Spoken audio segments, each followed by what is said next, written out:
Ooh, that looks tasty.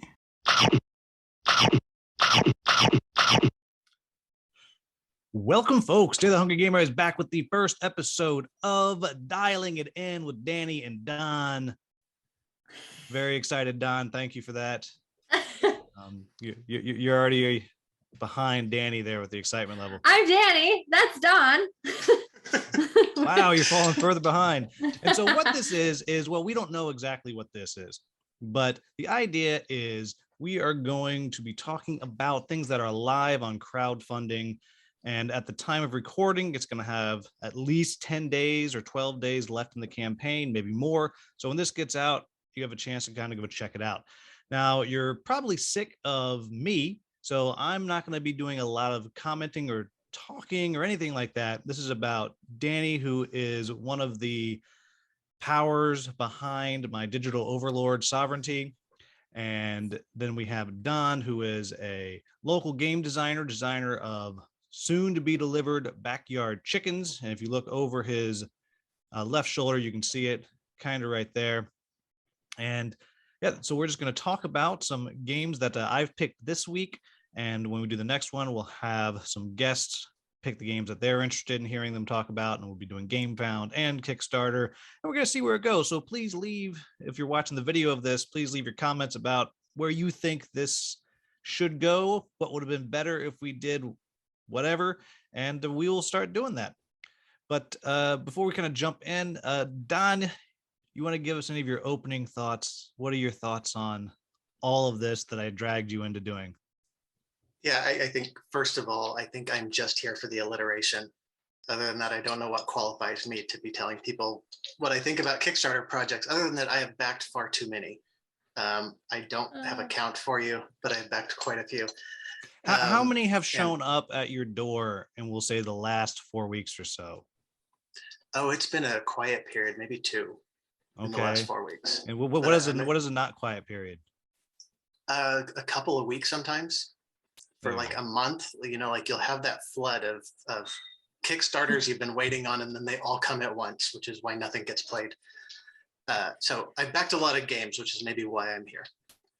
But you're catching me at a time when I'm trying to be a little more responsible. So you won't find me backing all of these games, but none of them. And how about you, Dani? Well, why are you qualified to be here? Well, we're relying on Don for the experience because I am new. I'm newer. I kind of joined the board game community like 2 years ago. So I'm newer to board gaming, and I don't kickstart a ton of things. I don't have a lot showing up. I don't know. So I'm here for, well, it's my collection. No one necessarily has to listen to exactly what I say. But I'm here to offer my thoughts, I guess. That's all I'm qualified for, is my thoughts. That's all I can offer you. Well, that's what we care about. Yeah. And so we're gonna jump in. For those of you watching, listening, I've picked 6 or 7 games, and I'll give a little introduction and I'll tell you kind of why I picked them. And there's a huge range of why I've picked what I've picked. And so we'll jump in, we'll go, and we'll see what people think. So the first one that I have picked out is up on Kickstarter. It'll be up for another 11 days. It's called Through Ice and Snow. And the reason that I picked this one is this is one that I almost did a preview of. Alex Murphy, who is part of Two Tomatoes, reached out to me, asked me if I was interested. I did a demo of it. It was a fun game. It was cool, but I didn't have the time to actually dive into it because I was off on trips and blah, blah, blah, stuff no one cares about. But Through Ice and Snow is doing really well right now on Kickstarter. It is at $175,000 out of a $10,000 goal. So we'll take it first to you, Dani. What are your thoughts on this one? Okay. So from watching kind of what I did, just a little background on if people are curious, what I did for each of these, I obviously went to the pages, watched some of the videos, read through the Kickstarter page, things like that. And things I liked about it were a lot of people said the theme was very strong. And I thought that also came across. Like it doesn't match anything else in my collection. It's very unique to me. And it seems like there's a lot going on and a lot to do in the game, which I like because you don't always have to focus on one thing, it's a lot of variety. So those are kind of things I liked and that stood out to me. Some things that I don't play a lot of worker placement games. But I like the mechanic. I just am not like super comfortable with the mechanic yet, but I liked it. And I struggled a little bit with how I'm a very much so focused on your own board kind of player. And this game seems like there's a very strong table interaction and a lot of other people having to decide what you're gonna do. So that was something I think I hesitate with of just like how I don't know how it would go with my group necessarily, just because and my gameplay, because I like to focus more on my own board versus the entire table and what they're doing. So those are kind of my like first thoughts. Do you want me to go through if I think I would back it or not? Oh, you know what? We'll come back to the end after Don gives his thoughts, because maybe Don will change your mind. Maybe. Or maybe Don's mind has already changed. Of Kickstarter research. Yeah, I'm not sure about this one. It's I love worker placement. It's one of the best mechanics out there. This one doesn't pull me in, and just I'll confess, when I look at Kickstarters, I'm very visual about it. So I need something visually to pull me in, something to say, I want to be looking at that board for 2 hours, right? And this board doesn't do that to me. It looks like it's got lots of interesting stuff going on, but it also looks like a million icons you have to learn. And I could have that completely wrong, but that's the impression I get from scrolling through the page. I will say, I'm always sucked in by a super enthusiastic Rahdo comment, and they have one right up there at the top. I think he can make any game sound super exciting, but he also adamantly says he never covers a game that he doesn't like or that's just bad. So I tend to believe he means it when he says something, but they have a very super enthusiastic comment at the top there. For anybody, if you're just listening, it's incredibly thematic. Tight worker placement with tough decisions. You feel the icy grip bearing down on you. I'm jonesing for this game. Which, I feel like for Rahdo, that's like an 8 out of 10 on his enthusiasm meter. I agree. That's about right. Yeah. But still, like that always takes me about 25% of the way to backing. Just a hype Rahdo comment. I don't know why. I'm easily swayed, I guess. I like the focus on cultural consulting.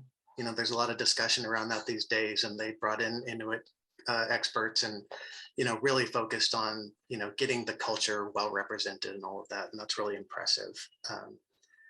I think overall, it sounds interesting. I just wasn't pulled in by the visuals.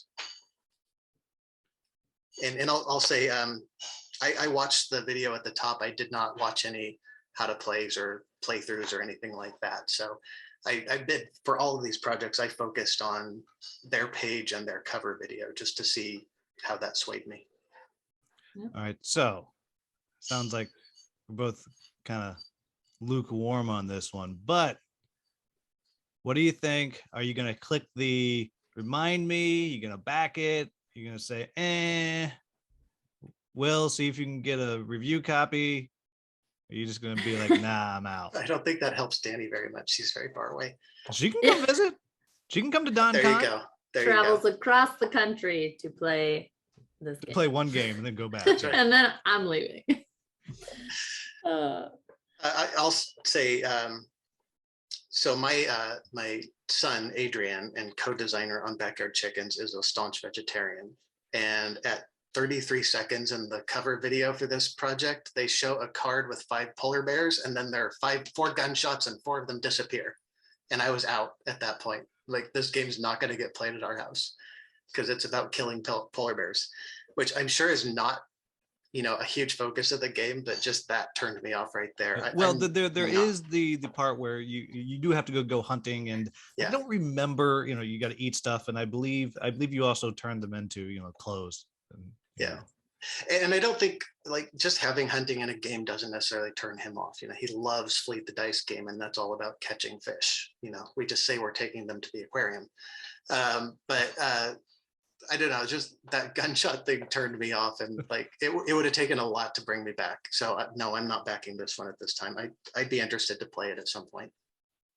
How about you, Dani? Yes, I also would be interested to play it at some point. And I when you're saying the Rado videos and quotes, I was like, yes, I agree with you. I watched his video and I was like, oh, he's super into it. So I was persuaded by that too. Although Don, I will say you did kind of, I was like right in the middle. I did not know if I was gonna back this or not back this, but since you like worker placement, because I was like, I need some more worker placements in my collection, but I didn't know like if this was going to be the one. And since you really like them, and this isn't necessarily you think your favorite worker placement, I'm going to go with them. I'm not going to back it. Because that was kind of my main leaning towards backing it, was like, seems like a good worker placement kind of game. But again, I don't know them very well. So yes, I'm not going to back it. And well, see, you're done. There's your power, Don. There's your power. That's why you're here. There you go. Yeah. I'll have to use it responsibly. Yeah, right. I also I will say that from my brief experience with it, that it is a highly interactive worker placement game. Like there's a lot of interaction with the other players and collective places you're placing your workers, and so it's an aggressive worker placement game, which is a little surprising to me that Rado enjoyed it, because he's a Care Bear. Yeah, big time. All right, so that is Through Ice and Snow. Popping into number 2 on the list. This is one that I picked because it has a bazillion backers, and that is Tiny Epic Vikings. Now, I've played, I think, 4 or 5 of the Tiny Epic series, and I thought Defenders was fun. I thought Zombies, I don't ever have to play that one again, but I hate zombies. It's stupid. I've played Tiny Epic Quest, which I was so excited about, didn't work for me at all. I played Tiny Epic Tactics, which I thought was pretty good, but I didn't hold on to it. And then Tiny Epic Dungeons, which I'm really enjoying so far. So that's like 1 out of 5, but everyone loves these Tiny Epic games. So that is the sole reason that I picked this one, and it's clearly the hotness right now. And so we started with, who did we start with last time? Did Dani go first last time? Yeah. I went first. All right, Don, I can see you're chomping at the bit to tell me your thoughts on Vikings. Yeah, this is where I guess I'll spoil it a little bit, and this is where you're going to see me learning to exercise restraint. I've backed several of the Tiny Epic games, and I like them. They're beautiful productions. They're interesting gameplay, but they get to our house, we play them a couple of times, and then they just sit on the shelf. So full-size games tend to come off the shelf more often than these. And so it's going to take a lot to get me to back this one, just because I worry it's just going to sit there on the shelf. I've played 3 or 4 of the Tiny Epic games. I think I came into the hobby too late for Zombies and what is the space one? Galaxies. But I've played Tiny Epic Tactics, which was interesting. Tiny Epic Dinosaurs is still on our shelf. That's the one that's still in the collection. We really enjoyed it, but we've only played it once. So that's giving me a lot of pause, just the fact that they haven't gotten to the table quite a bit. The games are well designed. They're beautifully produced. They're good games. They just don't come up that much. I think the price is good, and it's just not for me, probably. All right, Dani, how about you? Okay. I like the price. I have never played any Tiny Epic games, but I've heard so many great things about a lot of them. So I like the fast play of the game. It seems to be moving. I don't like a lot of wait time in between turns, and I don't think this game has that. So I liked that about it. And with the Viking cards, it seems like there's a lot of variety in the game, which I appreciate, because I do like replayability. I like to select certain games that we're going to keep playing. Don, you're making me nervous. about this, but cons is like I out of the videos that I watched and like reading things, I don't think I've fully grasped like how exactly to play and like the strategy yet, which I know you can't always grasp from videos anyway. You kind of have to play, or like that's how I usually am, is I have to play. But I like it. I like the price of it for taking a chance on it, you know. Yeah, for everybody, it's about 25 bucks. And, you know, yeah, a little more if you get some of the fancy stuff. right. Yeah. So, yeah, I would like, I'll go into my, if I'd back it or not. I would back it just like because of the cost. Like I said, heard so many great things about a lot of the tiny epics, and I liked the variety in the play from the cards and things like that, that I think it would be a good game to add to my collection. And so are you a Viking fan? I am not. I'm actually a Packers fan. Well, I just meant I just meant in general of the genre. Oh, of they're like Vikings. that. No, Yeah, I'm from Minnesota. we're so I not was doing like, sports ball here. Come on. I was like, I don't know. No. No, not necessarily. The Viking sports team is the only strong connection I have to the Viking theme necessarily. So it's not necessarily the theme that's. I mean, you are aware it's not about football, right? I am very well aware, and I'm definitely okay with that. Yep. That's okay with me. Don, would you be more interested if it was about football? I would be far less interested if it was about football. What if it was about actual Vikings playing football? You know, that would intrigue me, actually. Just to see how those two themes were squished see together. Like what their plan was with this gameplay. Right. Yeah. I'm realizing I didn't talk about the game itself. I talked about kind of our history with these games, and I love. Yeah, I just assumed you didn't actually do any research at all, and you were just winging it. No, I did. Like I said, I didn't watch any of the content creator videos. I tried to rely on just what the publisher was telling me. But I think Norse mythology is fascinating, so I like the theme. There are lots of Viking games out there, but I'm not sick of them. But from watching the video, like Dani, I wasn't totally sure how this game played from watching the video and reading the page. One thing I heard was that there's a lot of drafting, and I'm not a huge fan of drafting. Like if it's the whole game, like Sushi Go, that's great. But if it's like every round you're going to start with drafting cards, that doesn't play well in our house. It feels like it brings the game to a screeching halt, and I want to be doing stuff. I also have a terrible memory, so as soon as I pass the cards, I don't remember what's out there. So that's another part of it. I'm with you. Yeah, but that was a bit of a turnoff just watching the video when I first opened the page, and I really couldn't tell what else was going on after that. You know, it's interesting. No, I'm not back in this. As you kind of look through the page, it's funny to me that one of the big things that they're pitching is that for the first time ever, there's a foldable game board, which that just stuck out to me as I was going through. I was like, well, that's an interesting kind of, this is a reason to back this game. Yeah. That made me wonder how much they had to give up in other components to make room for their foldable game board. But that was the only thing that told me, is like the board is taking up more space in the box. Yeah. And actually, I have how do the other tiny epics work? Like, do they not have any boards at all? Yeah, so like this one, I actually have just part of the box of the Tiny Epic Dungeons right here, and it just has a bunch of little tiles, little cards, okay, little squares that you put out, and pretty much all of them just have cards for Tiny Epic.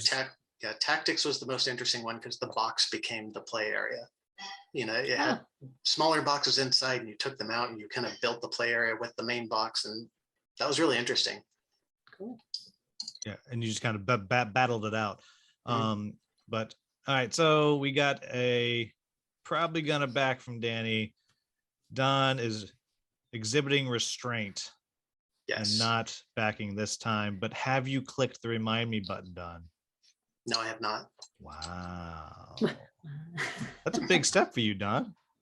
It is. I'm learning and growing. All right, so that is our Tiny Epic. Moving on to the third one that we have here. Now, this is one that I picked solely because I've heard people talking about it. And I'm always intrigued when there is a game that is from, I don't know, 20 years ago that they're going to bring back with all these new games that are always coming out. It's like, no, this is the one that we need. And so this is Kingdom Builder, which is also on Kickstarter right now. Oh, I messed this up. It's only got 3 days to go. So you might be late pledging this, folks. This one's over 100%, over 1,000% funded. And it is Kingdom Builder, which is a remake of an older game, and it's filled with 212 plastic minis, which I'm sure is what is getting everyone to buy this. All right, we'll go with you first, Dani, this time. All right. So I've never played Kingdom Builder, but I want to after I looked at this page. So the next time I'm at a con where there's a library of games, definitely want to see if they have this. So like, but the upgrading components isn't necessarily for me. It's just like, I don't know, it's too much money for me to like upgrade if I haven't played it yet. You know, like it's great if people have played this, like, what is this? It's their 10-year anniversary. I think it is. Is that what this is? Yeah, it's something like that. Something. Yeah. Like if you love it, I can totally see that. But like for me to like never have played it and then to back it to get the upgrades, it's just not like, it's just not for me. I don't know. I'm not a big upgrade person. I just like, I will upgrade it if I've played the game enough to be like, I love this. This comes to our table all the time, things like that. But I don't usually upgrade unless I know it's tried and true for my house kind of thing. So yeah. Well, and it looks like there's an app where you can play it also. And you know, for only $478 plus shipping, you can get 2 copies of this. So, you know, it's not a bad deal. Yeah. Do you know how many games I could get with that money? I know. Think about how many tiny Epic games you could get. Yeah. I mean, seriously. But yeah, no, I do really want to play the game itself. It looks great. And I've heard good things about it, but I haven't ever played it myself yet. So I want to play the game. I can't back it at this price for the components. So. Yeah, and I have to pause and say, I was just talking about the $478 get two all-in copies. Well, it says at the bottom, it says save on shipping. So for only $42 added on to that, you can get your 2 copies shipped. So that's under $550. I mean, that's a steal. It's a bargain. What is the shipping for a single game?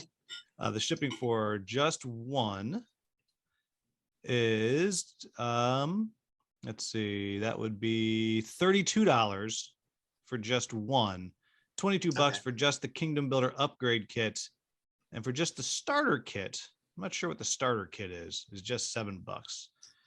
Let's see, what is a starter? I don't know what that starter kit is either. It looks like it's just a partial upgrade. That was one of my notes. I don't understand what that is, and there's no description of it, just a picture and a list of what's in it. But I get the impression it's just to take your base copy of the game and add some minis. Well, you know, there's only 37 backers on that, so it seems like nobody really cares. Yeah. Because, well, actually, I guess there's not that many backers. There's a bunch of early birds. Yeah, they had 550 people do the early bird, which was $240. And then below that, we got, I don't know, around 100 people total having backed everything else. But tell us about the game, Don. Tell us your thoughts. Yeah, so I have played this game, but never in physical form. I've only played it online in app version, and I really like it. It's a very classic Euro-y game. There's very little randomness in it. So for those who don't like randomness, and I can go either way. I like a big random crazy game, but I also love, a pure kind of decision-based game. So this is definitely one of those. The only randomness is you get a card every time and it tells you what type of terrain you're going to place. And other than that, like all the information is on the table. Everybody's going for the same goals, and you're building out your cities, and if memory serves, they can collide with each other, but you can block each other from going places. So it's very interactive. It's very low luck. It's very interesting. It's a pretty game for something that's 10 years old. I enjoy it. I don't think I need a $250 version of it. But what about two versions of it, which would be What if we less than split $250? No. It is a bargain on shipping, so that's tempting. And I'm not opposed to buying big box versions of games. You can maybe see the copy of Merlin behind me on the top shelf, and that's one that I bought never having played it, but knowing that I like Stefan Feld games. And and this game is Donald X. Vaccarino, who created Dominion, real proven designer, and this was his follow-up to that. It's a very good game. It doesn't get as much attention as Dominion, but I really enjoy it. The variability of the setup is really nice, and all of that. I'm confused by the starter kit. I don't have a copy of it now to do the upgrade kit, and I just don't know that it would get played enough to spend $250 on the all-in. So that's what's stopping me. It looks like a good campaign. It's a good designer. Who's publishing this? Queen Games, This same is people as Queen. your Merlin. Yeah. Yeah. So they do a good job with that stuff. So they do good big boxes, but this one I don't think I need. So, so how many times would you feel like you have to play this game for it to be worth $250? That's a question for both of you. I mean, look, no, for it to be, yeah, I guess $250 after your shipping, and we all know that's going to go up. Mhm. So how many times you got to play that for you to feel like you got your money's worth? Honestly, it would only have to be, several times a year.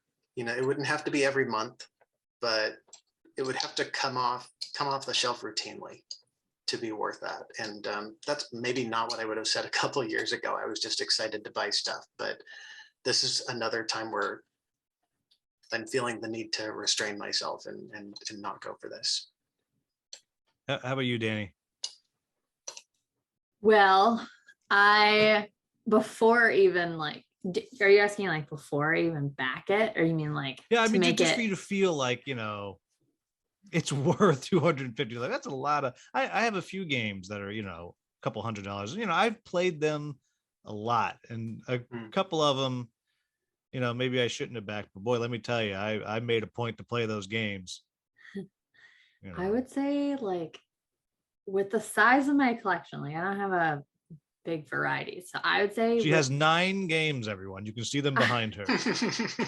No, I have games on my app, my Sovereignty app, and then they have games tucked behind them. Yeah, the Check games out that have my insulted TikTok her are hidden behind. See, yeah, no, it's just not the big box games because, But it was Anyway, I would say, like, and with how much, like, it's just my husband and I, it's just the two of us, but he's the one that got me into board games, so he likes playing board games, and we play frequent enough that I would say we'd have to play this game 2 times a month for me to own this game and make me feel worth it.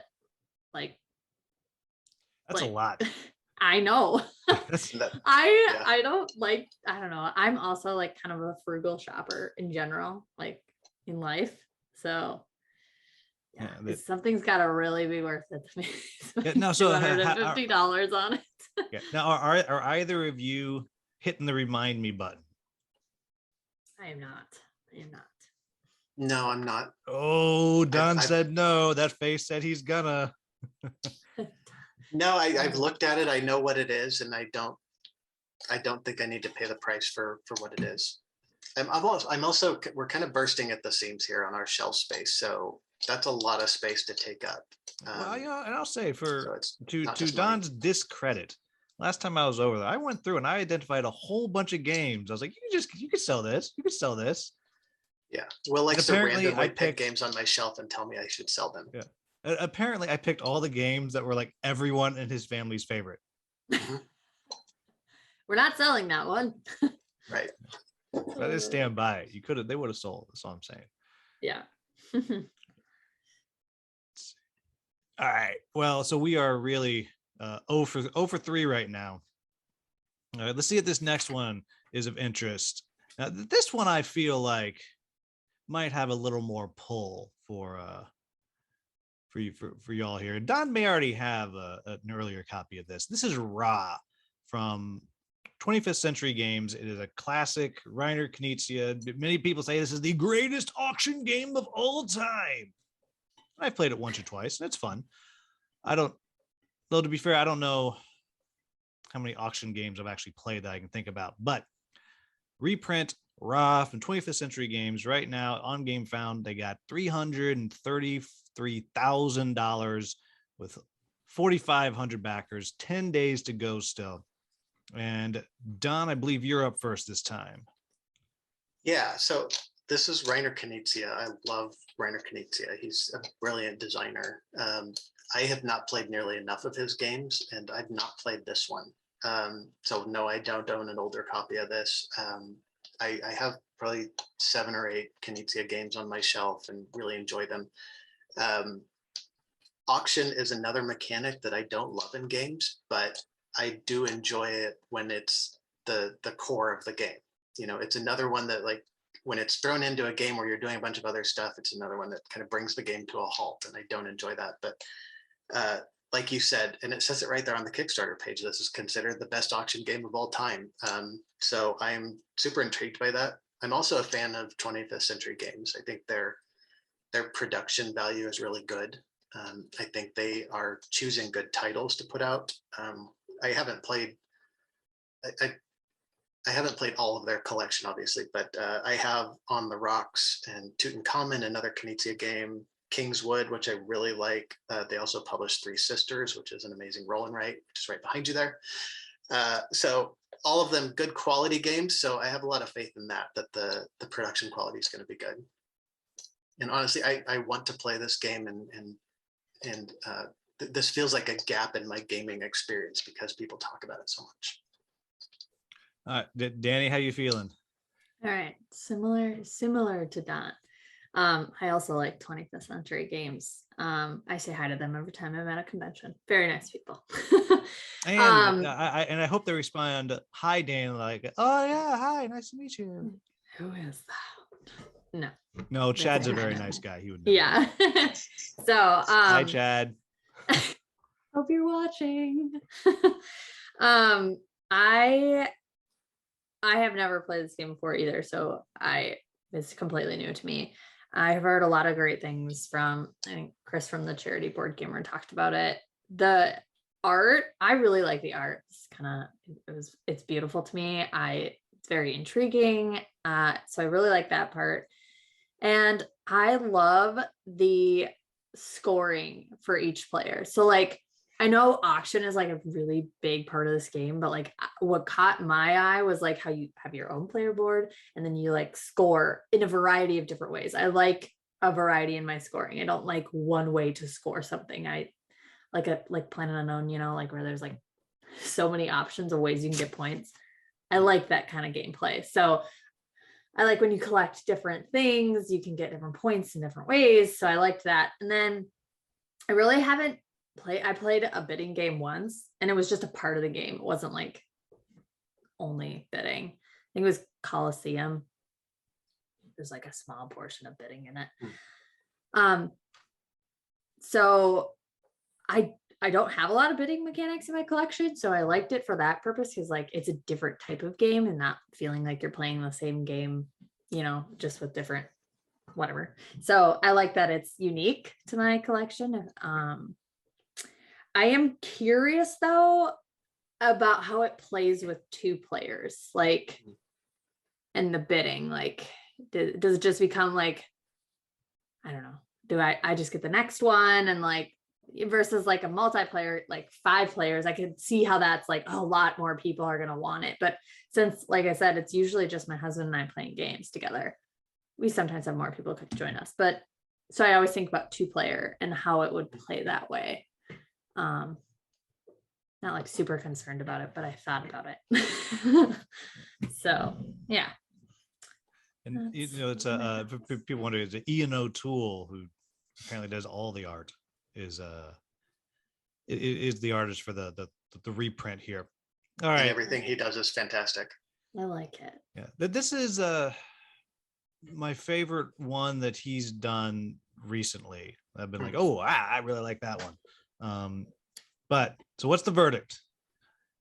Don, you've already backed it, haven't you? I backed this day one.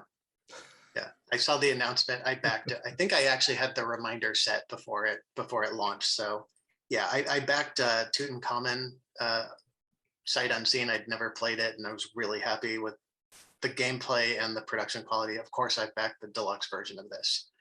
So yeah, those fancier wooden metal components. scoring tokens do look pretty cool. Completely Yeah. unnecessary, but look pretty cool. Yeah, I'll disagree with you on unnecessary, but yeah. Neat. And how about you, Danny? Are you gonna hit the remind me, or is the 2-player gonna? I will also back because it's intriguing enough for me to be okay to try it at 2 players, and then if not, like we do play with more people, it's just not as frequently, so it might be a good game for when we have more people. But yeah, I really like it. I think it would be a great game to add to the collection. So I don't know. I'm up in the air about the deluxe versus the standard, but one of them I will be back. Apparently, according to Don, the metal scoring tokens are a necessity. A necessity. That's right. It's it's a very good price for the base version, if I remember correctly. It's $40. $40 for the base, and then I believe it's and then $80 for the deluxe. Yeah. Now the deluxe is going to get you double-sided player boards. I didn't realize they're both double-sided. Oh, it's doing that thing where it just lists everything. It didn't tell me what's different about the two. I think it's mostly the wooden and metal tiles and all of that. Yeah, it's wooden meeples. The wooden auction tiles versus the cardboard. Yeah, 180 wooden auction tiles.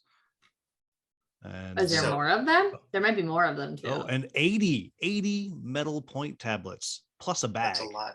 That's a lot of you could fend someone off with that. Let's see. How many? Oh, maybe not. Maybe not. No, I think it's the same. It's the same number of tiles. But I feel like it was listed differently. So I got confused. And well, then of course there's the shipping because we all care about that. So it's $12 for the standard and $15 for the deluxe. So oh my goodness. These days. Thank goodness we don't live in the rest of the world. That is $40 to $50 for shipping. Yeah. Wow. Oh my gosh. Wait, how much is it for US? US is 12 or 15. Okay. Depending on which one you get. Sorry, this is not a shipping episode, so I won't dive into that. All right, so that's our first one that you guys. First one that we both agreed on. All in. So we all know Danny's gonna cave and get those metal tokens. Maybe. All right, so we got two of them left. So the next one here is another game found, and this was one I know nothing about. But the reason that I picked this one is because of the design pedigree, as it were. It's David Thompson, Trevor Benjamin, and I don't know the third gentleman, Roger Tankersley, but David Thompson and Trevor Benjamin have done a lot of really popular war games. Now I'm blanking on the big one that everyone loves. Oh, Undaunted, thank you. Undaunted Normandy, Undaunted Africa, and all those people love that. I've played one of David Thompson's before called For What Remains, which is really fun. He does a whole bunch of solo historical war games. War games aren't really my jam, but I do know the designer, and everyone that I've played plays really well. I just often don't care about the theming behind it. And it's doing pretty well on Game Found for one that I hadn't heard of. And I, have my ear somewhat close to the wherever this stuff comes out of. I don't know. I'm not doing well today, guys. The internet. Yeah, I keep my ear close to the internet. Like, yeah, right there. All right. So I think who's first now? Is it back? Are we back to Danny? Am I first? I think so. Sure, back to Danny. But right. Solo only game here. Yes. Does not play well 2-player. Yes. Okay. Do you want me to start with my dislikes, or do you want me to start? No, to do whatever you want. I will go with the pros first. Okay. So I really like the idea. The like if you win a mission, you move on to the next one, and you start off where it's a little bit easier. So as you're playing, you're kind of learning how to play, sort of like I'm thinking about like the first time you ever play it, right?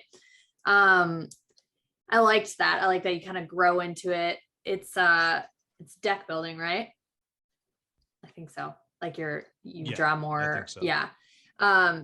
And I do want to get more deck building into my collection. I did like that. And the price, I mean, it's $18, something like that. 19. Yeah. Very inexpensive. Yeah. 18 euros. So 18 I think euros. that's about $20 or so. Yeah.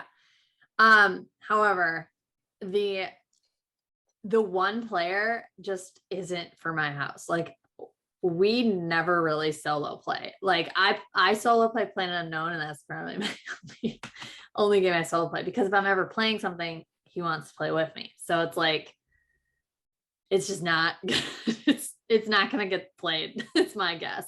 So for that reason, I can't back it, but I like the theme. Used to be a history teacher, so I like that.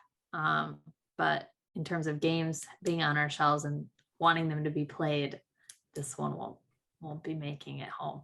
So yeah, those are my thoughts. All right, Don. So I didn't know much about this one. I'd heard it mentioned. I have heard the designer's other games mentioned. I've not played any of them, even the Undaunted games. It just haven't gotten there. Those are 2-player only, aren't they? Yes. They do have a recently official solo variant. So yeah, so 2-player only games are surprisingly hard to get to the table here, especially if it's head to head. I've got a lot of Care Bears in my family, so that's a big reason why I haven't sought out Undaunted. But you know, I've heard people gush about these designers. I listen to all kinds of podcasts. I think Secret Cabal talked about this game specifically and had nice things to say about it. So I was intrigued. I'm not a very good solo gamer, but I'm trying to improve. I have a lot of games here that can be played solo, and my problem is it's hard to get myself to the table, if that makes any sense. So Don, I lent you a solo game that you were really excited to try, and it's right that over was there. what, like 2 months It's right ago? there. How many times have you played it, Don? Yeah, 0. Like I said, I'm not very good at it, but I'm trying to improve. I also love history, so I'm intrigued by the setting. I don't know much about the Franco regime, but you know, the idea of, you know, guerrilla warfare and resistance and all of that is always kind of cool and interesting. So I'm intrigued by this. And it looks like, you know, easy to get to the table, which is always good for solo play.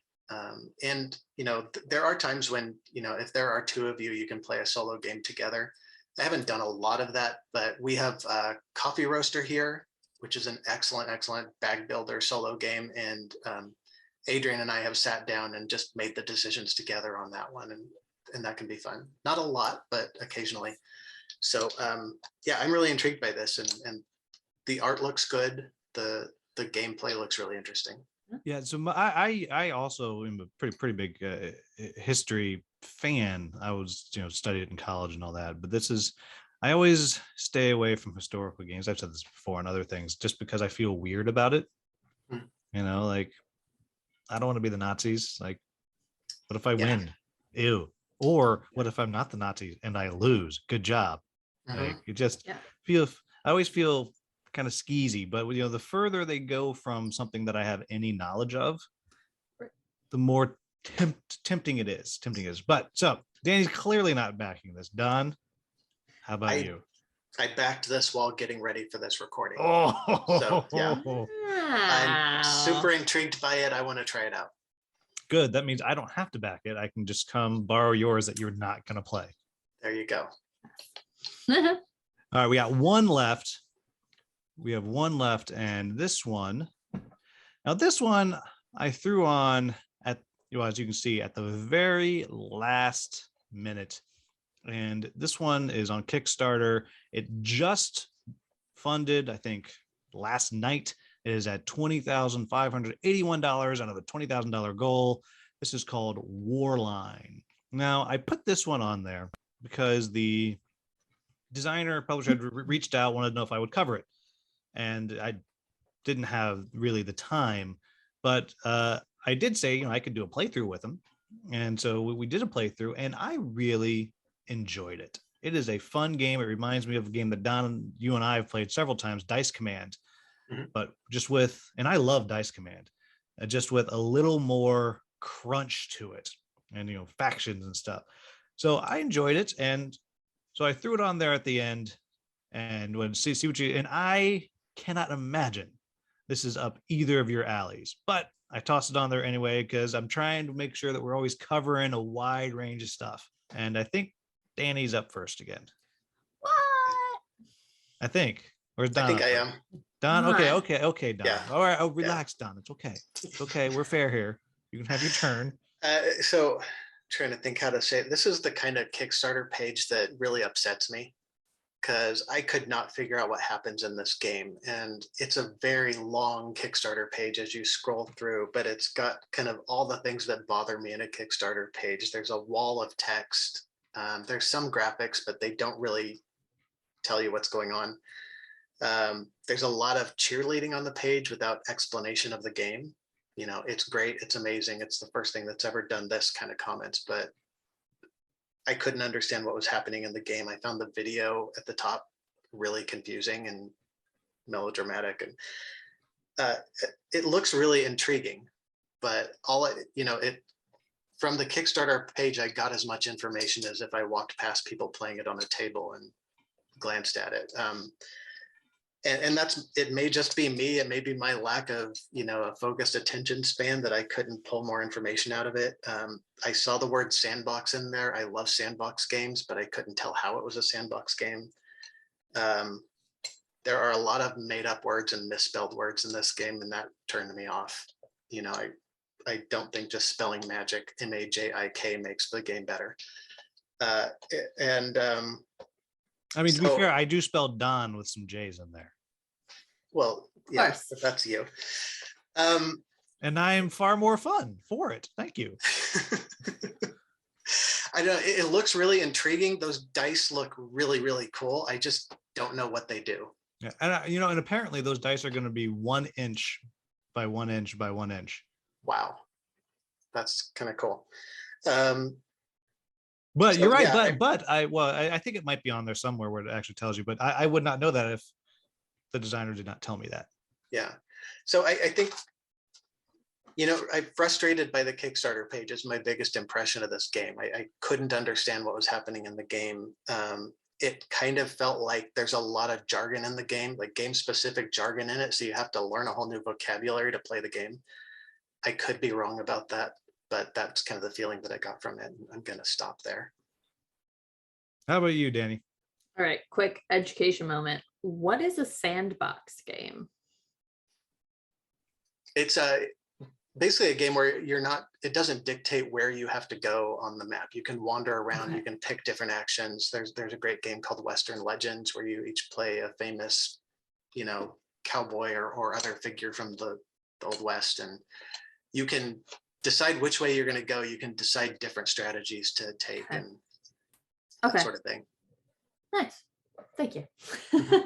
Still learning yeah, terms. And I don't know if that was a great definition of it, but basically, it was a definition. It was a definition, good. And we appreciate that we got a definition. It was great. You're welcome. Thank you. I appreciate it. It's the best definition she's ever gotten of it, Don. There you go. I didn't know. I hadn't heard it before. Everybody feel free to put more definitions down in the comments, and then Dani can pick her favorite. Yes, I will read them all so I can understand different terms. I know a lot of different game mechanics and things, but that one I hadn't heard of. All right. So what I like is, it's a 2-player game. I know you can play it says 2 versus 1 or 2 versus 2 kind of thing. But still, okay, so it's a 2-player game, which is more of what our household is. And after that, I was a little lost.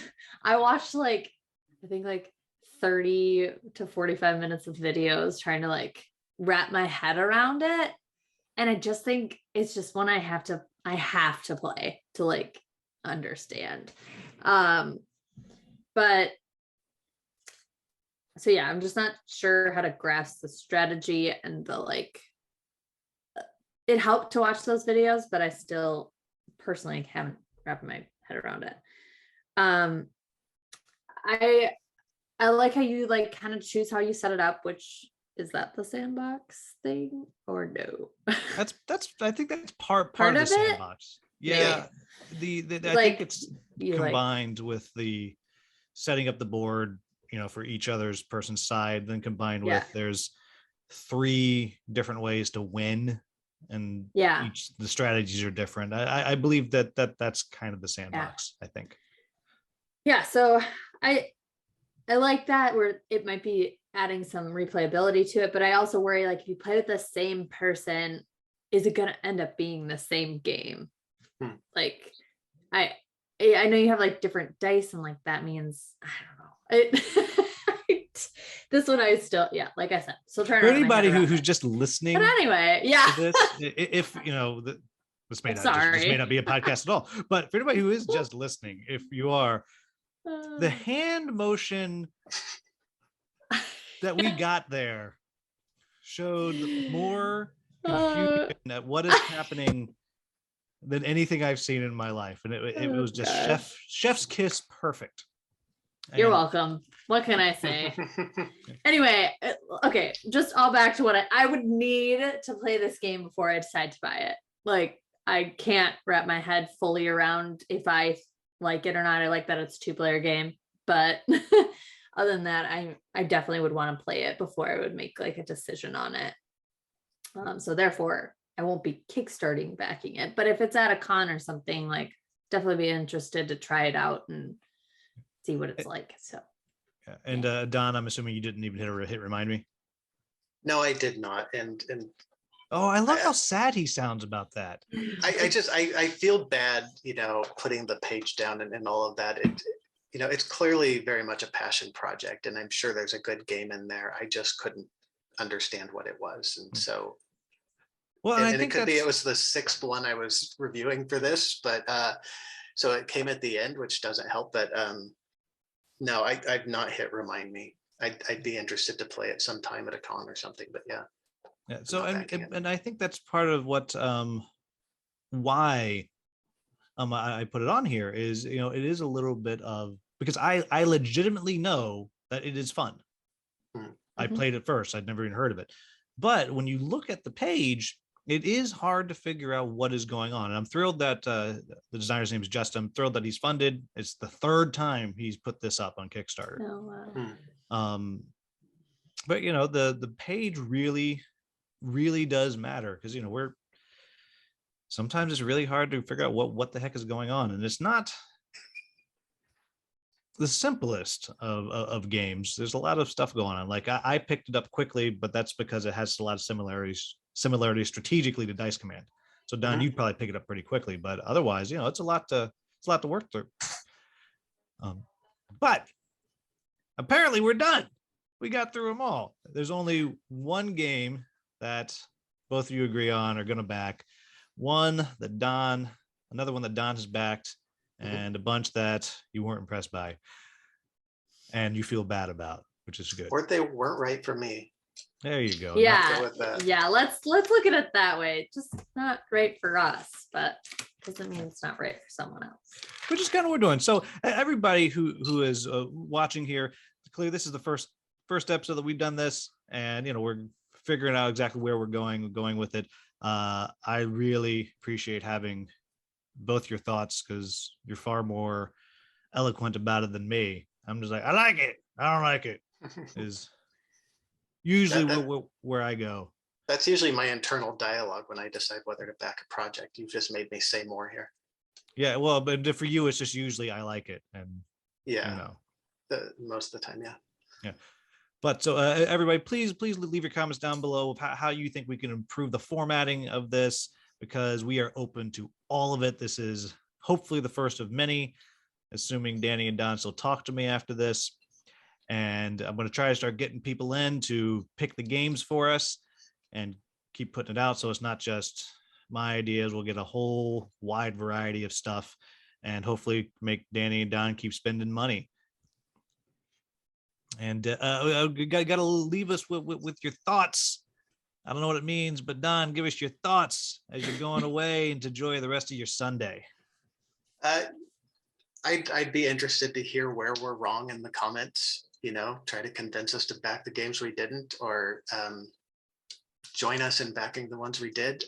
This was a lot of fun. I'm at an interesting juncture in my Kickstarter experience, I guess. Like I said, I'm trying to practice more restraint and be more selective, and some of it's money, but more of it is shelf space.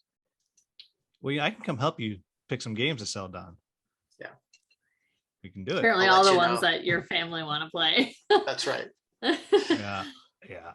All right, Dani, what are your kind of to takeaway thoughts? What do you hope we go with this? Yeah. Well, yeah, just like kind of what we said earlier, like these are just our thoughts. Like we're not like telling anyone what to do, and we'd love to hear like what you caught from a page that we missed, things like that, just to help. I don't know, especially me. Like I said, I joined the community kind of like 2 years ago, so I'm like I feel new to Kickstarter still, considering it started in 2010 or something like that. So I'm learning about how to look at pages, what I should be looking for. So yeah, any suggestions are helpful. So. All right, so thank you both again, everybody. Thank you for watching. As always, if you found this video useful, please like, subscribe, and share. Thank you so much for watching. Have a wonderful, wonderful day.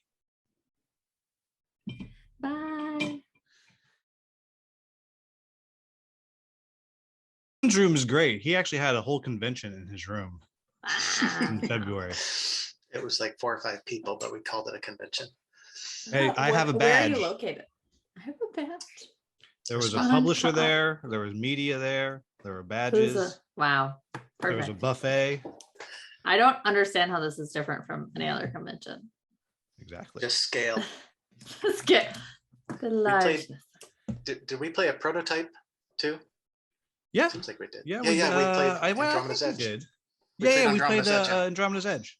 Yeah. So it had a proto spiel. There you go. It has everything. And I mean, I don't know if we had merch, but other than that, there's well, you can't have everything. So one of the things that I'm going to try to do moving forward is have, other people pick the games. I know Peter Vaughn wanted to be part of it, but then he got busy and realized that he can't hang with Dani and Don.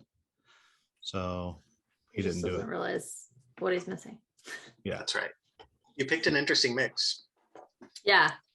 Yeah, I went through stuff that I was interested in, stuff that was popular, and then one or two I was like, let's see what Kickstarter says I should look at.